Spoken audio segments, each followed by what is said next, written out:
अस्सलाम वालेकुम लिसनर्स, मैं हूं अली फराज और आज हाज़िर हूं आपके लिए एक इंटरेस्टिंग स्टोरी लेके जो एक कंस्ट्रक्शन कंपनी के मालिक हैं उनके साथ वाक़या ये पेश आया था कराची में।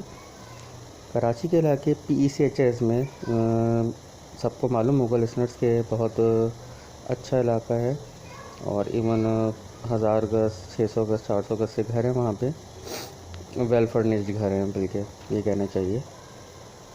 तो उनसे कंस्ट्रक्शन कंपनी के मालिक को जो है एक डील होती है उनसे कि आप इसको जो है डिमोलिश करके आप इसको दोबारा बनाएं। और तो कहते हैं सही है, उनकी डील हो जाती है। अपने एम्प्लॉयज़ में जो इमरान साहब जिनका ये वाक़या भी पेश आया, उनको बुलाते हैं, उनसे बोलते हैं कि ये घर है, ये एड्रेस है, कीज़ जो है ये वहाँ पे चौकीदार है उसके पास है, आप उससे लें, इसको डिमोलिश करना है और नक्शा मैं आपको प्रोवाइड कर दूँगा, तो आप उस तरीके से इसको रीबिल्ड कर दीजिए। आप जाके विज़िट कर लेंगे किस तरीके से क्या होगा अपनी टीम के साथ। वो कहते हैं ओके सर। ये शाम में तकरीबन 3:30-4 बजे निकल जाते हैं उसको विज़िट करने के लिए। उस जगह पे पहुंचते हैं तो गली का जो चौकीदार होता है वो उनको घर की कीज़ प्रोवाइड कर देता है। ये लोग अंदर दाखिल होते हैं, लाइट जलाने की कोशिश करते हैं लेकिन लाइट ऑन नहीं होती। कहते हैं शायद कटी हुई होगी लाइट। पूरा घर देखते हैं लेकिन इनको एक वीरानियत सी वैसे कहना चाहिए जैसे एक मनहूसियत सी लग रही होती है। उनके ये अल्फाज थे कि बहुत ही अजीब और घुटा घुटा रोशनी के अंदर आने के ज़राए तो हैं लेकिन रोशनी आ नहीं रही है, अंधेरा है। कि इवन उन लोगों को अपनी एमरजेंसी लाइट साथ लेके गए थे तो उसको ऑन करके वो देख रहे थे। अच्छा, ये लोग अब बाहर जहाँ पे सर्वेंट क्वार्टर की तरह एक रूम बना हुआ था उसकी तरफ जाते हैं। वहाँ पे तो वहाँ पे जैसे दरवाज़ा खोलते हैं तो उनको सामने ही एक कब्र नज़र आती है, तकरीबन 8 फीट 9 फीट लंबी। ये एकदम से परेशान होती है कि ये क्या चीज़ है घर के अंदर ऐसा। तो खैर ये विज़िट करके सब तो उनको वो कुछ ऐसा नहीं होता, आ जाते हैं। और आने के बाद जो है जब ये बाहर आते हैं तो चौकीदार से पूछते हैं यहाँ कब्र है और ये किसकी है, मतलब। तो कहते हैं कि सर ये तो 22-23 साल से बंद है घर, तो इस बारे में तो हमें भी नहीं पता कि किसकी है, लेकिन सुना है कि अंदर कब्र है, हमने देखा कभी भी नहीं है क्योंकि यहाँ से कुछ आवाज़ें वगैरह भी आ रही होती हैं चांद की मखसूस तारीखों के अंदर। तो ये लोग बड़े परेशान होते हैं कि ये क्या है माजरा, और जॉब तो है लेकिन ये किस तरह का काम करना पड़ रहा है अभी। खैर ये डरते डरते ऑफिस आते हैं और अपने बॉस को बताते हैं कि ऐसा ऐसा है, लेकिन कि वहाँ खबर है और बड़ी एक अजीब सी जो है जगह लगती है। तो बॉस कहते हैं नहीं नहीं ऐसा कुछ नहीं होता, आप लोग अपना काम कीजिए, जो जॉब है वो जॉब है। तो कहते हैं हाँ ओके सर। ये घर चले जाते हैं अपने।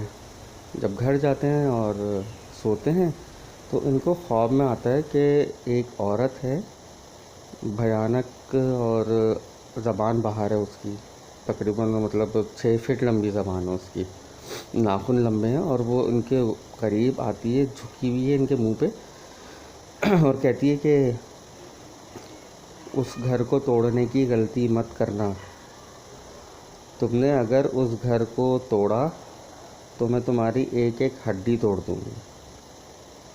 और वो एकदम से परेशान, मतलब सो रहे होते हैं, ख्वाब में उठते हैं तो देखते हैं पसीने में शराबोर, पूरा बेड गीला हुआ हुआ उनका। तो क्या लग रहा है जैसे ये रियल था सब कुछ, सॉरी।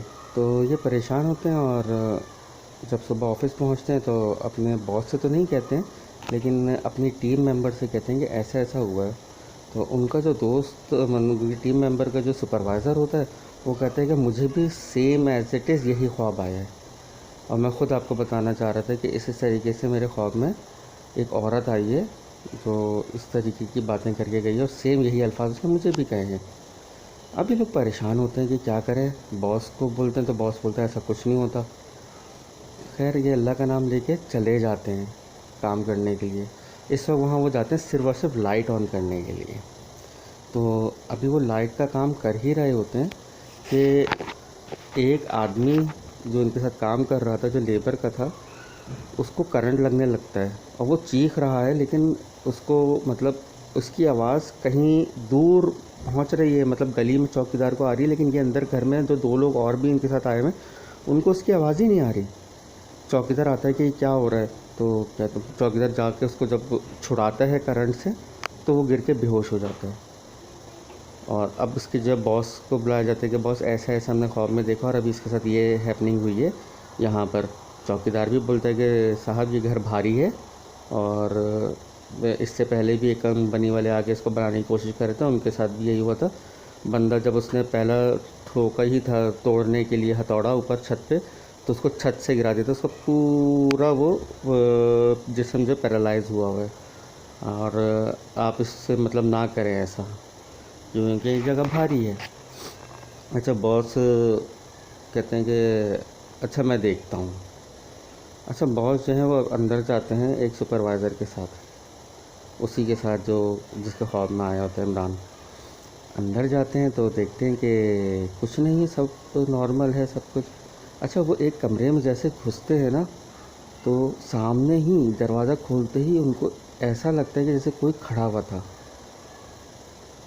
एक काले रंग के कपड़ों के अंदर झुब्बा नुमा पहने हुए, जैसे कोई खड़ा हुआ था, औरत नुमा बहुत लंबी, लेकिन जो है पल भर में वो गायब थी। अच्छा, अब ये दूसरे कमरे में टहलते हुए जाते हैं देखने के लिए, तो इनको जो है पीछे से इनके कान में आवाज़ आती है, जैसे सरसराहट होती है ना, उनके कान में सरसराहट हुई, यहाँ से चले जाओ। तो ये एकदम से चौंकन्ना होते हैं कि ये क्या है, किसकी आवाज़ है ये, मतलब, और बड़ी नोकीली टाइप की आवाज़। तो ये वहाँ से एकदम से दबे कदम फ़ौरन वापस आते हैं और कहते हैं इसको लॉक करो और घर को। तो अब इसको जो है ये लोग लॉक करते हैं, दोनों तीनों आदमी जो और भी होते हैं, लॉक करके ये लोग वापस आ जाते हैं। वापस आने के बाद क्या है कि जो इलेक्ट्रिसिटी सही कर रहा था बंदा, जिसको करंट लगा, उसको हॉस्पिटल लेके गए ये लोग बाद में।